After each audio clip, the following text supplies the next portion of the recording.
Welcome to the Startup Grind. We like to start off with going back, and in this case, going way back, understanding a little bit where you come from. So, I come from very nearby. I just crossed two bridges. I'm born in Zurich, and I'm probably like a part of Zurich. I'm living in my family house in the center of the city of Zurich as fourth generation. And the house is 500 years old. So I'm a little bit like a historical monument. And of course, that means that I had this opportunity to have this safety. I'm still living there where I was born. And that's also something exceptional in our time. But you will see after I have answered all the questions that I didn't stay all the time in Zurich. But I traveled a lot, and I had also many activities all around the world. But I think the security to come home, to have somewhere a place with a family, with friends, and also with neighborhood, I think that's quite something which makes life much easier. And of course, in every life, and especially in such a long life, you have, of course, good and bad experiences, but they are all worthwhile because they are lively. for sure. Okay. Thank you. As a child, did you think of yourself as so many people nowadays, and when they're a child, they maybe sell candy to their friends, and you see the business mind developing as a young person, as a child. Did you, of course, the culture was very different in that time, but when did you notice yourself developing an entrepreneurial mindset? I didn't think about what I'm going to be. I was just doing what I had to do at the moment. Mm-hmm. And it has something to do because entrepreneurship in my family was really part of my family. Okay. And I think that's something which is important for my life. We had two priorities. The first priority was to care for the family, but not the family as you have now a family, for the clan. We had aunts and uncles and in all ages, and you had to care for them, and you had to cook for them, and you had to see that they had a nice apartment. All these sort of things were very important. The second item, which was very important, were the staff members and the clients. That was the second group. And of course, we had to care for them. We were responsible for them. One was for that we could earn our lives, and the other ones were that they provided workforce, which was very important for us. And the third group, that was the egoistic group, that was me. So I hadn't much time to think about it, what I would do. But when I was about 12, I did write, was ist ein Aufsatz? Yeah. And that's my partner in crime, Monique Siegel. We are business partners for the last 30 years, so she knows when I have somewhere, somehow, a lap that we can fill. Well, and I wrote this little example, and it was the only time, you know, probably that the 6 is the best note in our college system. And that's the only time in my life I had a 6, because I was writing what I would do in the future. I said, or I would like to be mother of about 12 children, or I would like to be an entrepreneur. So you see, I had a choice. So that's what was what I thought it could be. But anyway, it has something to do with people, with many people, not just 1 or 2 or 3. And it had something to do that I was brought up like that. There were always quite a lot of greater family around me. And was it primarily from the family, or was there anyone else around you that you look back and see was a role model, someone that you saw as an inspiration for you? Especially in that time? Inspiration is much too high for me. I must say I was a very practical and very pragmatic child probably, and also I was also a very pragmatic woman. But I had, in my family, most of my ancestors, female ancestors, were already entrepreneur, which means that was historical. Couldn't be otherwise. And the second thing was I had the chance that two quite famous women had some influence of my activities. One was Dr. Lena Madison Phillips, an American who founded in 1930, that's 1 year before my birth, the International Federation of Business and Professional Women, because she thought it is essential that women have a possibility to be connected, to exchange their ideas, and to be a power in the decision-making area. And the second woman with whom I was working very closely was Dr. Esther Oklu. She was from Ghana, and she was my vice chair when I was international president. And she was the founder of Women's World Banking.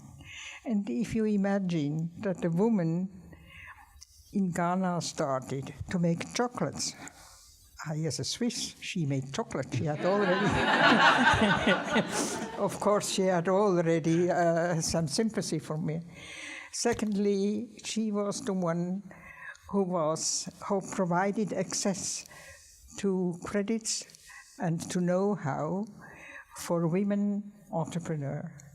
And I think these two things, the practical thing that you have access to something, and the other one that it was for women, was for me quite an attraction. And she was a very pragmatic woman. Mm-hmm. And of course, I like pragmatic women because we need them. And she and I, we worked together, and the nicest phrase she ever did, she died, she's not alive anymore, was when she said, you could even be from Ghana. And I think that was one of the nicest compliments I ever had that is beautiful. From a native. And at the time, of course, the culture and the world was quite different. The politics were different. Women were not allowed to vote. Perspectives were quite different. How did you... how did it feel, and how were you able to establish yourself in that direction, in a business mindset where it was not as common to have? You have a very interesting approach, because you think I was actively involved in building up a career, mm-hmm. But I didn't have time to build up a career. Because my generation, they needed women. We had in 1971, we got the vote for women in our country, which means that in all the businesses and everywhere it was said, now you need to put women in decision-making positions. That means we were not many who were independent, who had an education, who were professionally involved. That means you could put them about a dozen. We knew all each other, of course. And I didn't have a family. Mm-hmm. I was even more independent. That means that I was asked for everything. And I had just to say yes or no. So you were in high demand. Everyone wanted. Not only me, we dozen women, right. About a dozen women were highly appreciated. Mm-hmm. We couldn't Yes, we just had to find out if we are able to do so. So if I had somebody asking me on a board of directors, I said, of course, because I was serving as president of International Federation of Business and Professional Women, then you get in the media all the time, radio and television and whatever you like. And that means that, of course, the poor man who had to look for women had always this Rosmarie Michel somewhere in the news. And then they took the telephone and asked me and said, would you like to join us? And then I said, no, I don't have the slightest intention.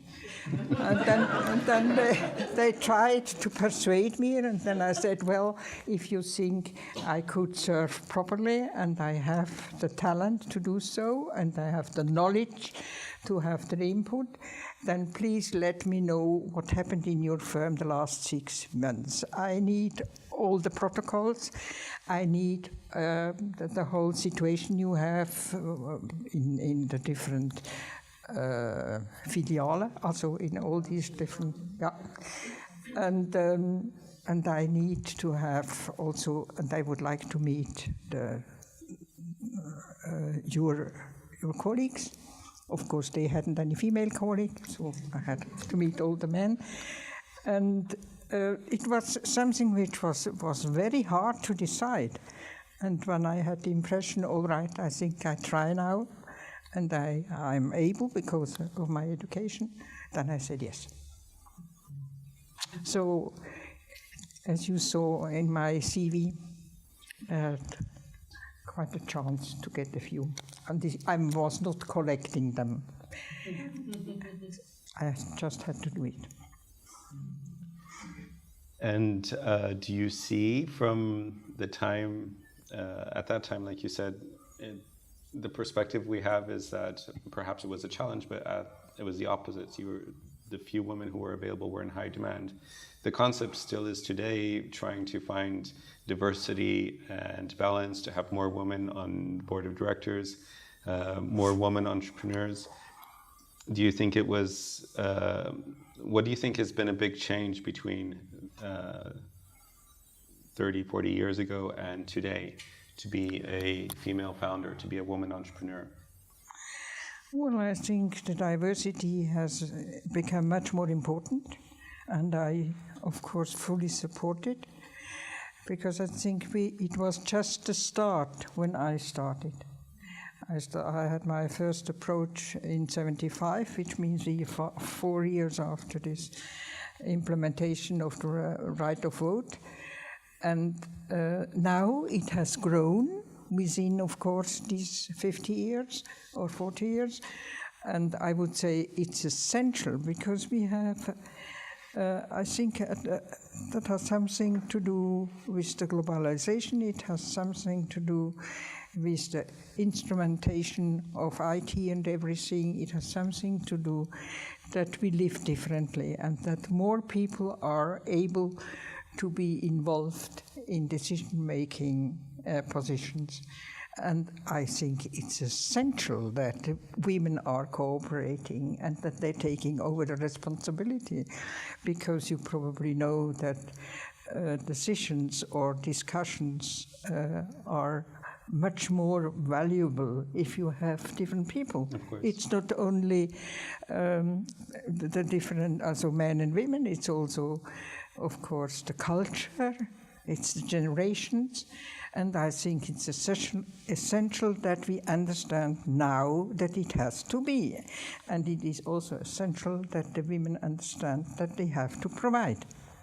So that's a solution which could be for the future something which is very important. Mm-hmm.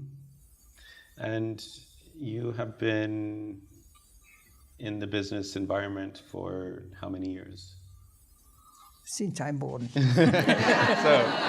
So over 80 years over 80 years doing business. What is the most important business advice you would offer to founders and entrepreneurs today, based on your experience? Well, I'm very prudent and I'm absolutely unable to give advices. That's not my part of life. What I can do is to cooperate, what I can do is to introduce, what I can do is to open doors, and what I can do is to, in discussions or with contacts, provide ideas, new ideas. They do not need to be my ideas, but they can be developed because we have different approaches, the different generations. And through my life, I was very lucky. Nobody ever gave me an advice. They just involved me. That means they gave me startup something, or they gave me a project, and they never asked if I could. And they never said how I have to do it. And I think that's a privilege, and out of this lifelong opportunities, I think I would never give an advice.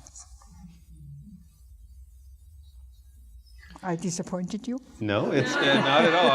I'm digesting. I'm You're shocked. understanding. No, it's very unique that a person in your position would.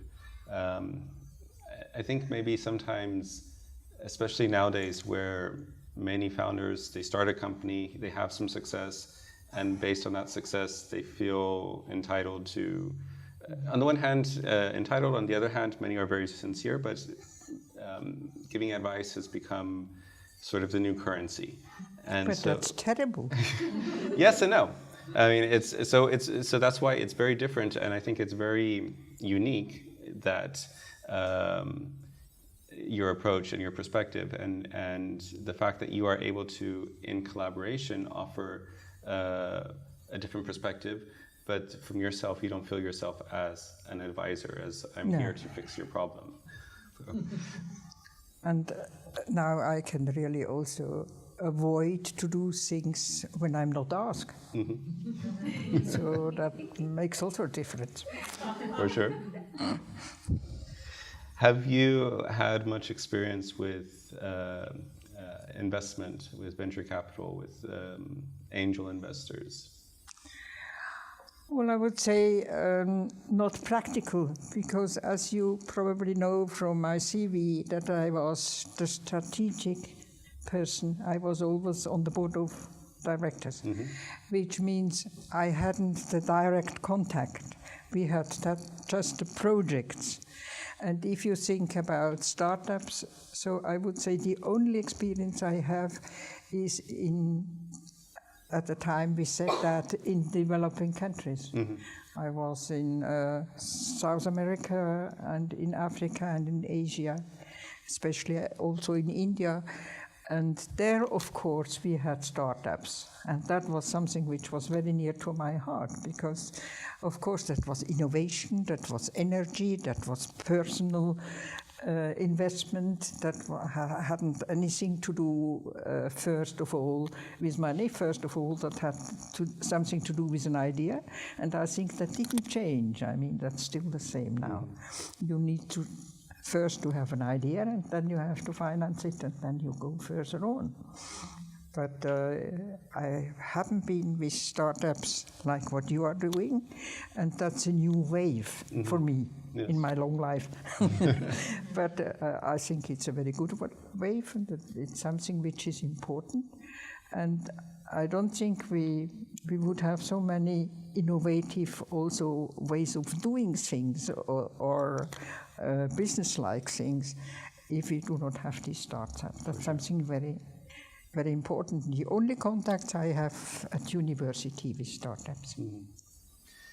The reason I ask is because it's been brought up many times that it is more challenging when a woman entrepreneur is looking for funding and they approach a venture capital board, and usually there's 5 men and you're a woman asking for money. And it's very different, the approach, or there's very different the reaction. And it's been many studies that say it's much easier for men to fundraise or to get money There's even a story of one company where they invented a male persona to send the emails because the response from the investors was better. What is your advice to women? Because you had to face many boards and were the first woman to join the board, and you had to engage in that environment. You know, it's halfway. It's not so bad as you just told now anymore. It is a little bit better. But I quite agree, we have a different approach, we women, and we have also different projects. The projects we are trying to plan are on another level, and what we think, I think we should have more cooperation with men. I had always on all my boards and everywhere somebody I could take aside and say, please tell me, is there anything you should explain me? And I have there a weak point and I don't know what to decide, please explain me. And then he did explain, and then I made my thoughts, and then I made my decision. And I think we should also be a little bit stricter. We can't always have professional ideas which are concerned with gardening and things like that. I think we should also try to be involved in something which is really important in the economy. And it is really fascinating, and I'm sure women would be permanently and really outstanding good. But I think they should try it, and they should just go over this thinking we can't do it. We just try it, and we shall be, you can have, for the future, you will fear about your existence. Because I think we shall fight for it, and we win. For sure. Yeah. And in your experience with business partners, was there ever a time where they tried to cheat you or tried to maybe do something? No, I'm not the person who is cheated. No. Not acceptable. No, no. And I think it has really something to do that you have to be very open, very firm, and if you can't agree anymore, you have to leave. You shouldn't try to be cheated in a way. I mean, I had also bad experiences, of course, but then you have to react. And today, what inspires you? What makes you excited to get up every day? Today? Yes. Oh, also excited I'm not anymore, I think.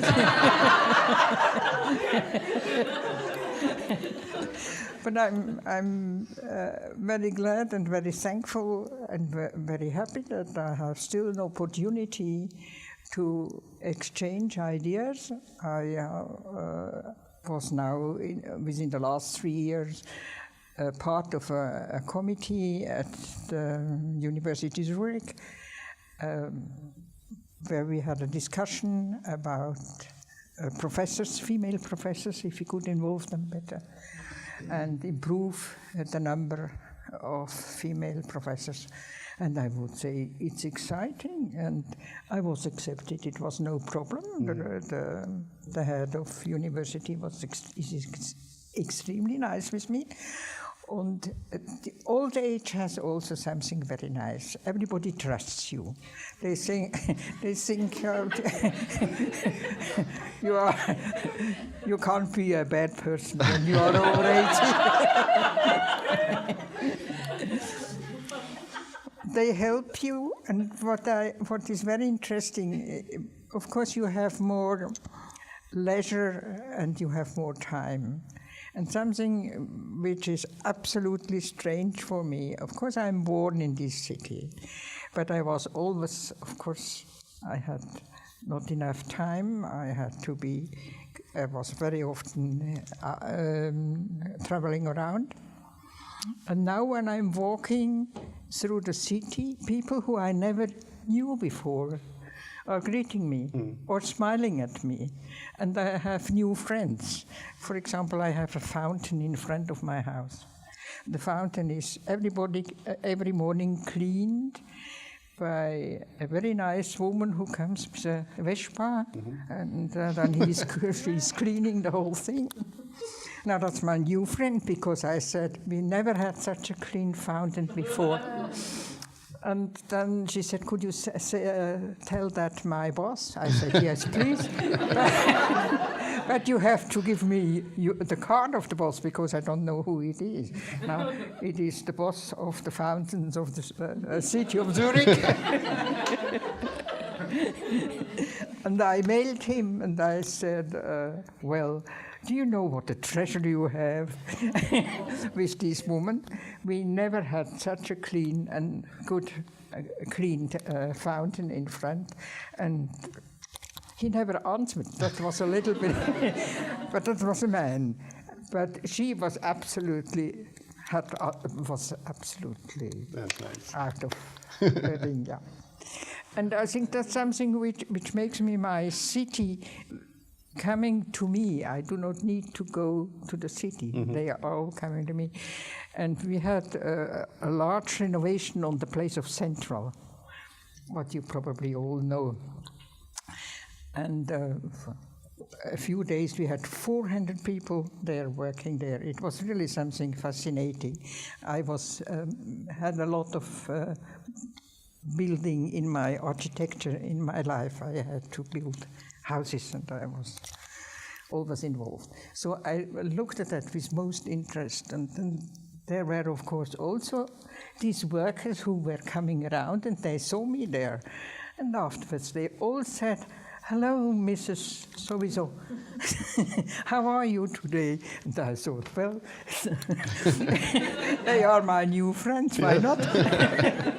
And they explained me, are you happy now with the new telephone line? We have Breitband now.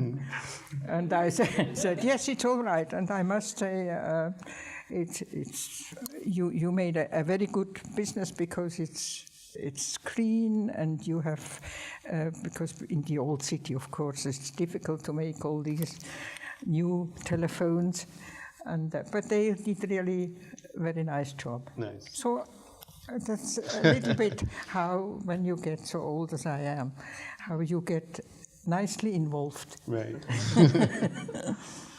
And what habits do you think are important to be successful? No, that's a difficult question. Do you mean a habit that in the learning process, or a habit in studying, or a habit in driving a car, or a habit? What is the source of your question? Yes. All of the above, no. I also raised a question. When you are, I think, so your personal life and your business life overlaps all the time. And sometimes a habit in your personal life... You have only one life. Many times a personal habit in your personal life, like meditation, or like going for a walk, or many things, can have a positive impact in your business. No, I drive a car when I would like to relax. I still drive my car. Sports car? Not anymore. Something a little bit more quiet. But that's something which was for me always very important. I also liked to go by flight. I mean, when I went to New York to my office or something like that. I think to be separately in something without anybody, and you have a task to do, because you have to drive and to look that everything go well, and your car has. I still have a car with public. Yes. And I presume that's like my second dress. And there I get very quiet, and there I get, in a way, relaxing. And then I come to the next meeting or whatever it is, and then I'm relaxed and I lost what I had before. And I'm fresh, and that's perfect.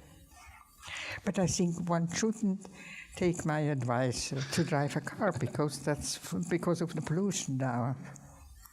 So I wouldn't tell you, please take that as an advice.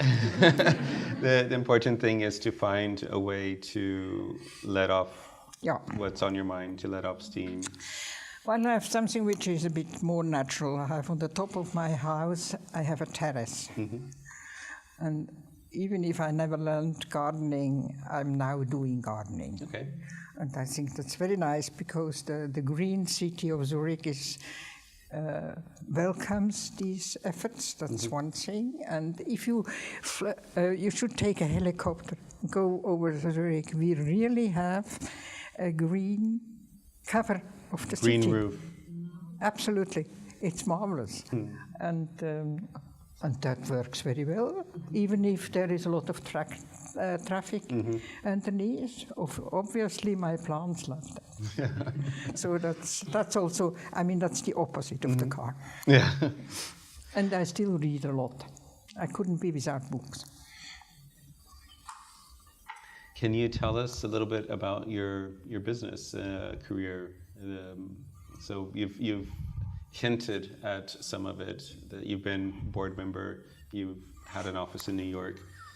Can you tell us a little bit about your career, your life, from a business perspective?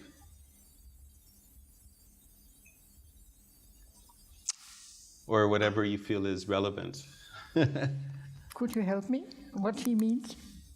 Yes. Tell some anecdotes of BPW, for example. Okay. You see, that's good that my business partner is here.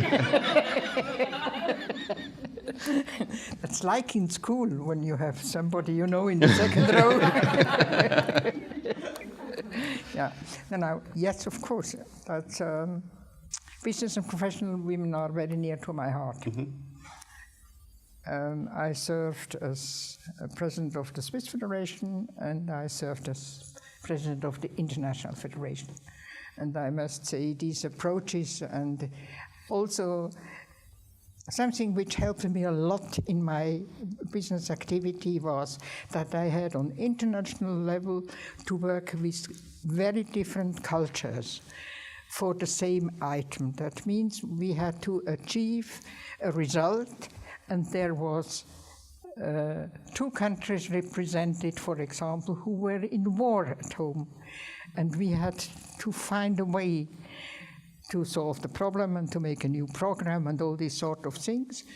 And we had, secondly, we had no recompense. We weren't paid. So that means it was free will. It was different kind of people. Very different also professions and all these sort of things. And that taught me how to discuss with my colleagues on executive or in the things. I mean, they are also very different, I would say. And of course, they were sometimes very much against my opinion, but I had to persuade them. And I learned with BPW how to persuade people when you really think your idea is good and should be implemented. That's new. I think President Reagan's the incident that a good story. Well, as you probably by now you will understand, I was really very independent, because I could nearly do what I wanted to. We were in Washington for our Congress, And we had a meeting on executive, and I looked through the window and saw the buses with our members coming back much too early from a visit to the White House. Then I did send the secretary out and said, please have a look at what happened. And she came back and said, well, the buses went to the White House, and when they arrived, they said, unfortunately, there happened something, you can't come for this visit, and so on. And you are not allowed to get in. And of course, everybody was very disappointed. And we had, at that time, an American president from the Democratic Party, from the Republican Party, and the new president who would come in from the Democratic Party. So the next day, in the different newspapers, it was the battle. Of course, President Reagan didn't open the White House, even if he invited BPW worldwide. We were about 2,000 women from all over the world, and so on. And then I was in this meeting, and I couldn't do anything, but I said I will look afterwards. And then the telephone rang, and then the secretary said, will you please take it? And I took it, and then was on the other side, that's the White House. And I said, there is somebody making a joke. And then my president said, now please go forward and look what you will say. And then they said, well, Mr. Reagan would like, President Reagan would like to come tomorrow morning to excuse himself for this happening. And then I said, no. Tomorrow morning, we have a full program.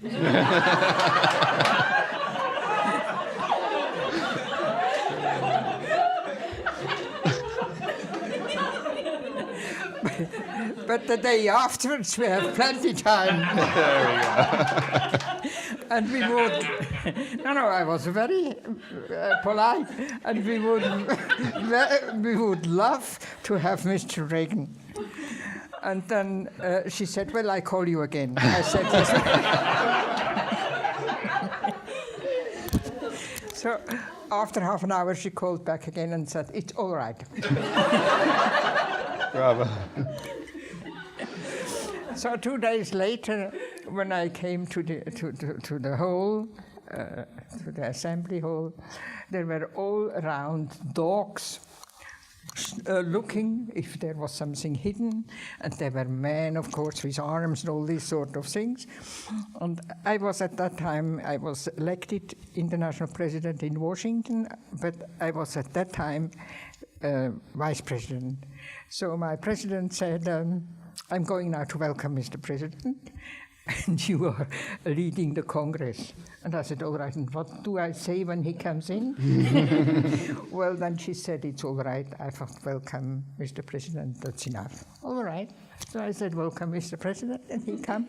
And he was very kind. I mean, I don't know if he was a very good president or no. I wouldn't judge anything like that.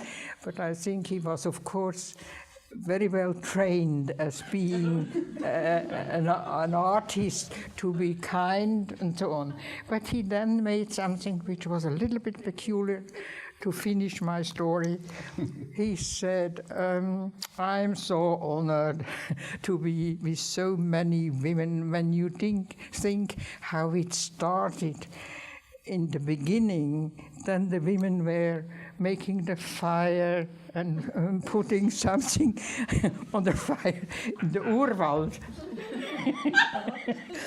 and the men were floating around and chasing animals who could win. And of course that was really not a welcome. No. Then we had, of course, to thank him. And then we said, we were glad that it was such a long time ago that this picture was valuable, and that we hope that the picture we are developing now and the activities we have, he would see now the 2,000 very efficient women, all in decision-making positions on professional, and a great support for the country. and so on. And that has changed. So that was my story. But of course, when I came home, this story were in all the papers.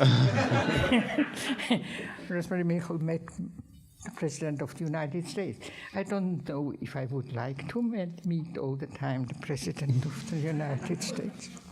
At the moment, certainly not.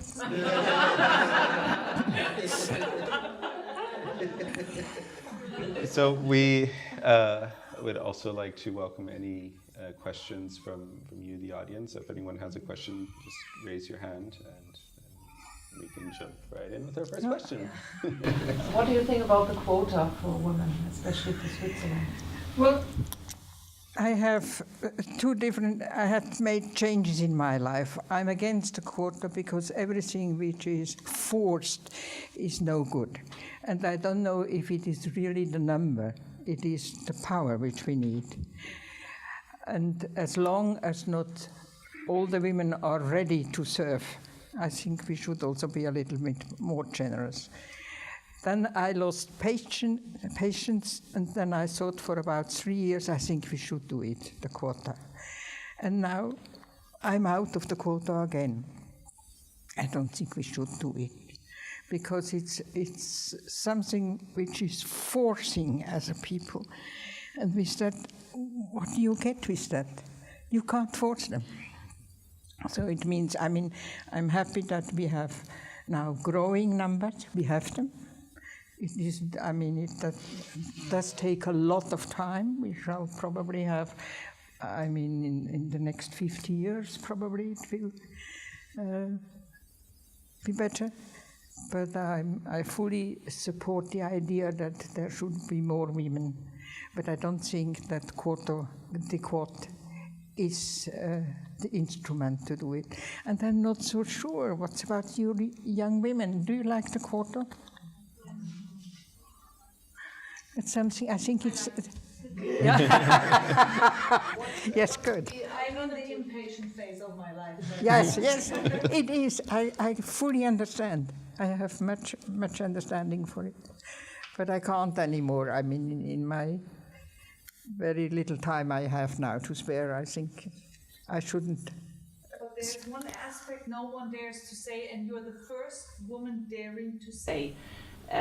Very between the lines. I think there's also responsibility of the women. That's what I said. To go ahead and take the share of responsibility, and it's hard work, and it means you cannot have all of it. And you're the first person in my life daring to say it so explicitly. Thank you very much for that, because I think there's always a price. Having the right to vote is also an obligation and a responsibility. Yeah. And the same thing goes with quota, I think, or with the right to be treated the same way men are. Thank you for this input. I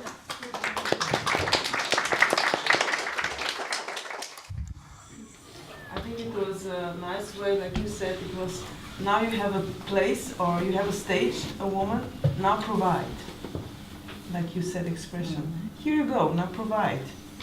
That's the problem, because they come, there's 50-50, and all men are still doing, in a lot of cases. Like you said, now here you go, here is your stage, provide, dance, or whatever, you know, do something. That's the big difference, you know, it's not enough just to have a chair or whatever, do something. And sometimes it feels like these quotas will bring women in, but now they're in, and then? And then a lot of men are happy because they're quiet. Yeah. And that's not it. So we need this kind of women to go in, even if it's not a number, who provide. And this is a big difference. We need people who provide. It doesn't matter which sex or country. I have a question. So apparently you did not take any advice from anybody, or you were also not given advice. Does that mean that you had to have sort of an intensive, I call it an inner dialogue, that you knew what you wanted? You said you were always very busy and sort of things came to you in a way, but knowing what to do also sort of requires to either be told or to learn or also have a dialogue with yourself. I'm asking you that because I see a lot of women around me who just try to please in order to fit in. And you seem to be so different. You say, no, President, you cannot come. You know what I mean? And that, to me, seems to be also a different mindset in a way. Yeah. Would you say that you had that? You sort of had you were I probably had that. not consciously, but you had that. I think so. And there is something which is, you can also, not the spoken advice, but the lived advice, which means you are in touch with people who are very good examples. And if you learn from them, that's like an advice.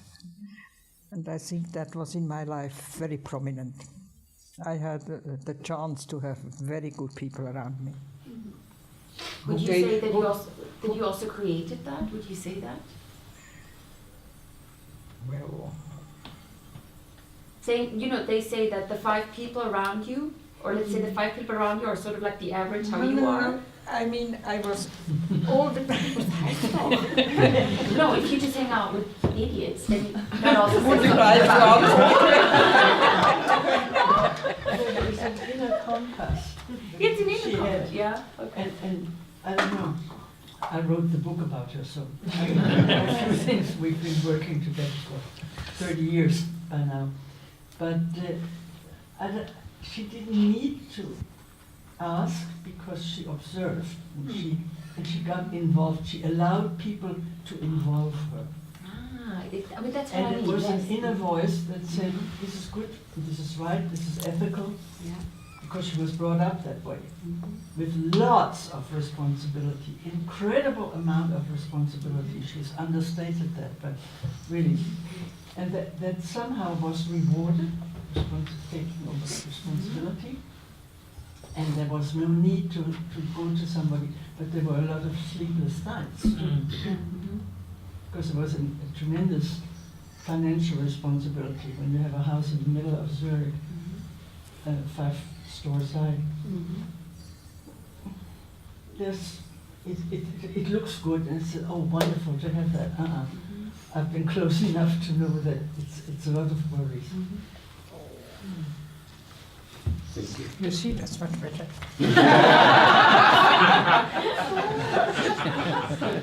We have another question from the back. And it goes back to the topic that women should, I guess, lean in is also one of the phrases that has been used, that women should take responsibility, be more in charge. You were talking a little bit about Speak loud and women should have clear, more slow. women should have more interest in maybe the male topics. You were talking about gardening is a typical women topic, although actually my company is in the business of IT and gardening, so but our founder is a man, so I guess, and yes, today I was in the Migros here at Limmerplatz in the middle of the day, and 90% were women shopping in the middle of the day, and yesterday I was on a business flight back from Hanover, and 90% on this business flights were men. So it seems to me that it's still a little bit 1971 or whenever it started. Why do you think that the development is so slow of women being in these positions in charge?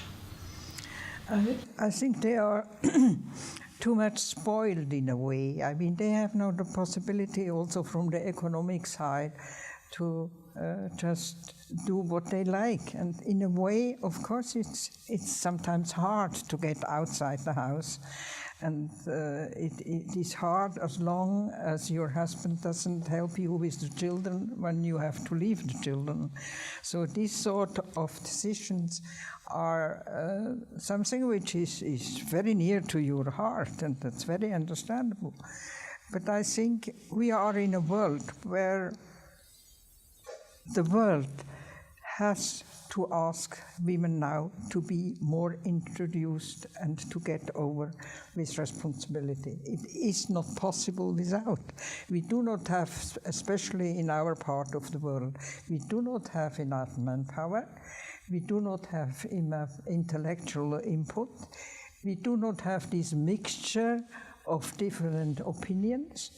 We have many more problems than we had in the last generation, which means we as women have to support the solutions and we have to find the solutions. We are part of society. and we are part of this world, and we have to improve the situation. We are needed, and we just can't say we do not like to do it. My husband earns enough. I do not need to work.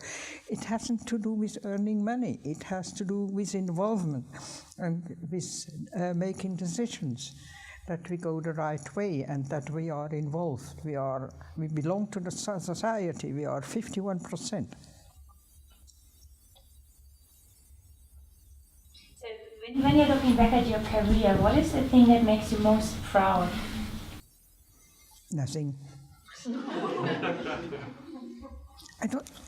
I don't see the meaning. What should I mean, that would mean that I find I made something specially good when I'm proud. And I don't think I made something specially good. I had some talents. But this is Switzerland. Yeah. This is going to talk about your own.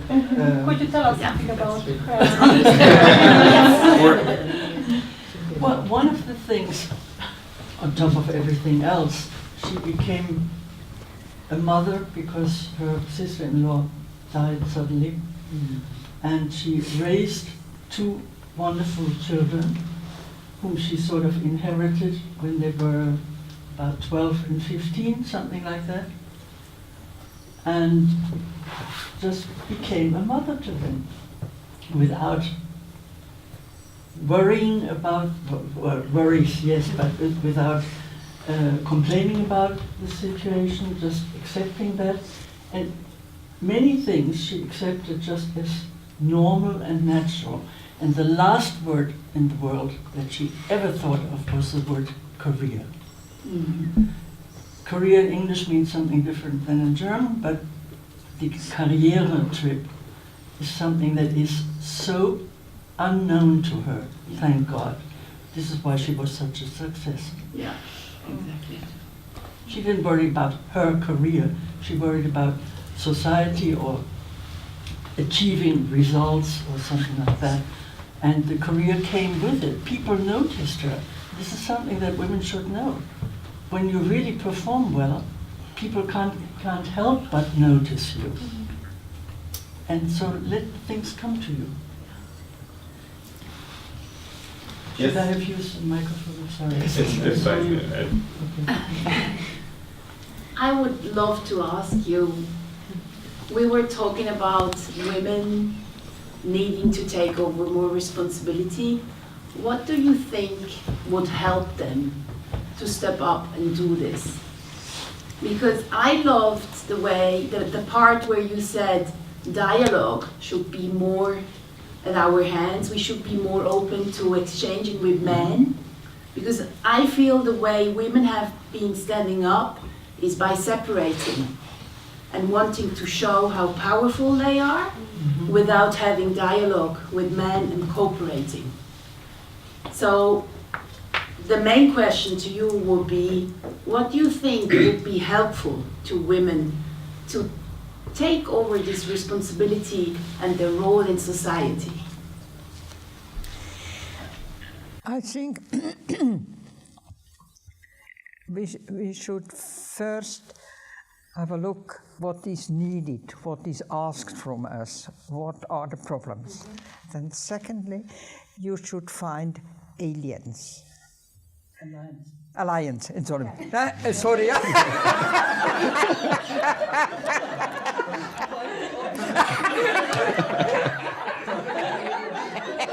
Yes,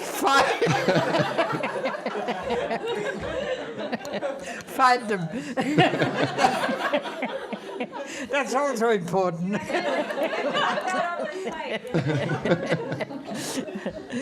Alliance, and then you discuss the matter.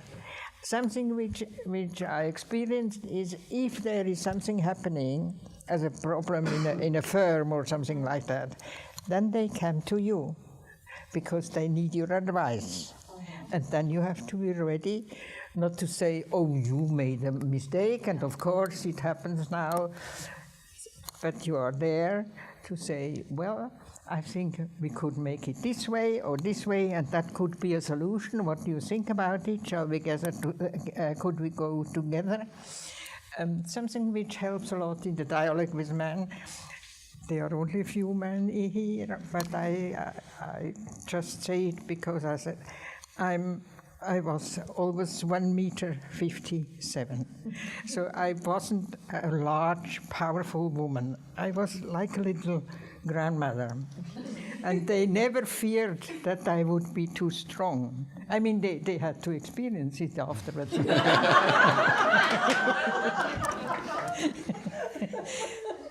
But at the moment, they just felt it's easy with her, you can speak with her, and she likes to laugh, and everything is all right. And I think our approach has to be different. We are not a concurrence. Exactly.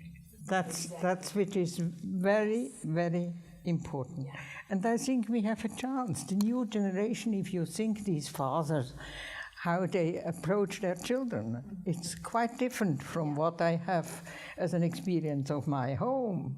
The father was something very special. And now the father is involved with the education, and we have to change also all these, the practice in the working life. That means that they have the possibility to be at home with the little ones. And I think that is coming now, and they are willing to do so. And the moment they are involved as partners on all the levels, then you have everything. Yeah, exactly. Your generation will achieve it, I'm sure. I love this. Yeah. We have a question from one of the men. Oh, I'm so glad.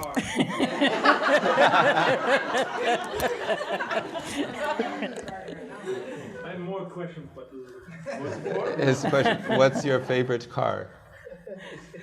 My favorite car? Yes. At the moment, it's a BMW. Which one? The small one, a niner. I went small and smaller. And in the past? I didn't understand. In the past, in the Vergangenheit? In the Honda. All right. No. No Porsche. But she wouldn't have said no. Yeah. So we have time for only a few more questions. René? If I may add another main question. You apparently have displayed quite a sense of humor. Exceptional, I think. Right. How important was that? How instrumental was that part in your successful life? Sense of humor. I don't think it has anything to do with success, but it has something to do that you get friends. Because when you laugh together, and when you eat together, and when you speak together, and when you travel together, it makes all the difference. It's a social factor. Yeah. That's a social competence. And I was lucky enough to have a possibility around me to develop it. Do you have perhaps any kind of regrets? And if yes, or perhaps in the past, and you just realized, oh my goodness, this... A kind of what? Of regrets.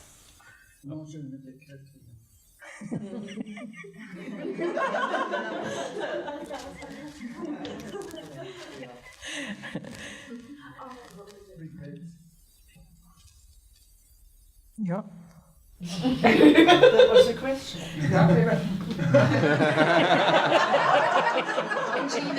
That was the answer.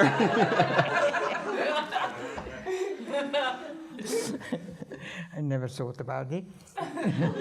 Evidently no. I don't think it had much time in my life for that. No answer.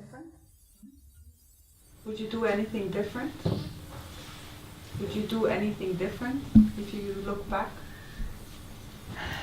Would you take a shortcut? That's one of these questions where I think, I don't know what would have happened. I mean, what do you mean at the moment I made a decision and I had the impression it was all right. So no regrets. You can't. Of course I have regrets, but I wouldn't have the solution, a new or a better solution. So, last question. Well, feeling honored. It seems to me, my personal takeaway from you actually, what's your biggest advice or success factor is that you've always been able to follow your inner voice, which for a lot of people is very difficult to find that inner voice and to know which decisions to make. So how did you find that? Are you religious? Are you spiritual? Is there any secret why you always found this inner self and you knew what to do? I don't think it was so egoistic. It was just that I was, of course, formed about my family. My mother was also a businesswoman. I had around me people who really trusted me and who gave me the competence to realize something and who not supported me, but who were sure that I could do it. I got my first presidency that was from my old school. That was Les Anciens. And I accepted the presidency under the condition that I should never speak in public. Because I said, I can't do that. And after half a year, we had a performance, a very large one, with 400 people, and with quite an audience. And the two people who would have replaced me, where one got an early baby, and the other one had to travel with her husband for a business, travel to Scandinavia, which means I was there. And they said, well, you have to do it, you are the president. And I was walking, my house has 4 floors. Every morning, the 4 floors, citing a new speech. Every morning. And then I had my sister-in-law who said, well, I think you make a deep breath and then you speak. And then I thought, no, that won't work. And suddenly I realized that when I speak to people, it is like I'm speaking with one person. It is a personal conversation. And from that moment, I had the opportunity to be trained personally, and I had my speeches, and it was all right. I think it has something you were asking about, if it is inside. No, it's not inside. I was formed from the outside, from very capable people, men and women. So it's not my merit. Just to continue to this question, actually, you said you had all these possibilities of your family who supported you, but there is a lot of women who actually don't have this, and even if you don't give advice, maybe we will appreciate the advice, what you will advise us to look for when we have to make this decision, listening the heart or the head, or, you know, we all sort of fighting with ourselves sometimes, you know, what is the good decision, if I should listen to my heart, or, you know, if you're just alone there. There's a lot of women who just start a business, and foreigners, especially foreigners in the foreign countries, and you know they're fighting with the culture and with all that. So what you will think? What you would do? Would you listen, or you learn? I mean, you know, there's so many possibilities. Sorry, she entered it. She said you look for a role model. An role model. That's what she said. So one thing is certainly that you first goes through the head. It has to be realistic. It has to be adapted from the circumstances. It has to be something which makes an improvement. And then afterwards you can take in your heart, but don't take too much in your heart. That's very female. Yeah, I know. Yeah, exactly. Clear? Very clear, thank you. So we could probably spend many more hours talking, but Oh no, please not. this has been a lot of fun. I have just a few more questions for you. We ask the same questions to all of our guests who come here to Startup Grind. That will be an experience for you with all the guests.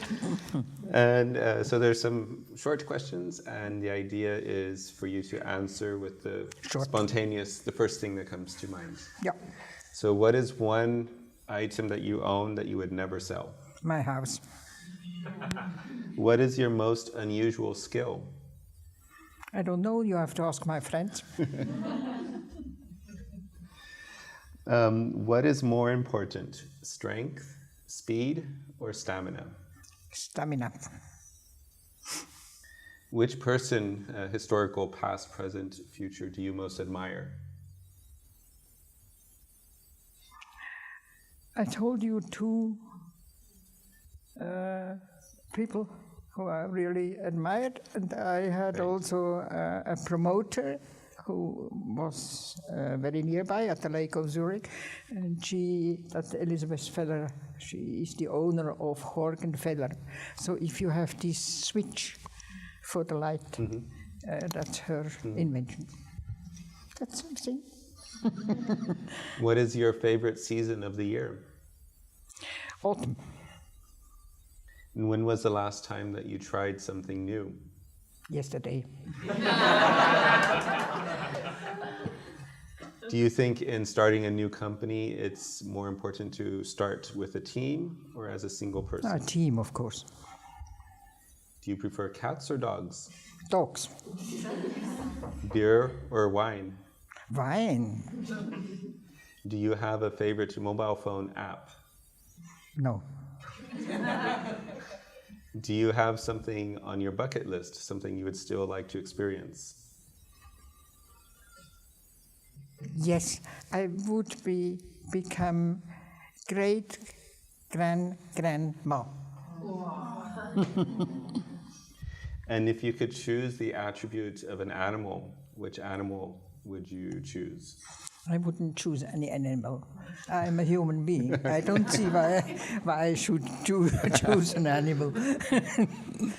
Thank you so much for joining us tonight and for sharing your thoughts with us. It was very valuable, very inspiring, and I think we all enjoyed it very much and are very appreciative of you being here with us. Yes.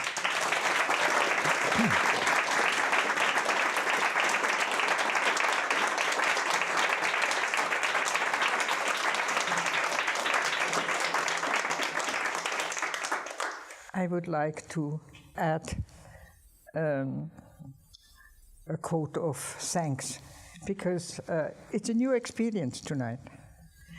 I have never had a public like you in front of me, and I would say it was a marvelous experience, and your approach and your reaction were for me quite exciting. And you gave also something which is enormously important for an old woman. You still gave me the feeling that you like to hear what happened before. And that's something which is really inspiring. And so I thank you very much. And I wish you all the best for your future.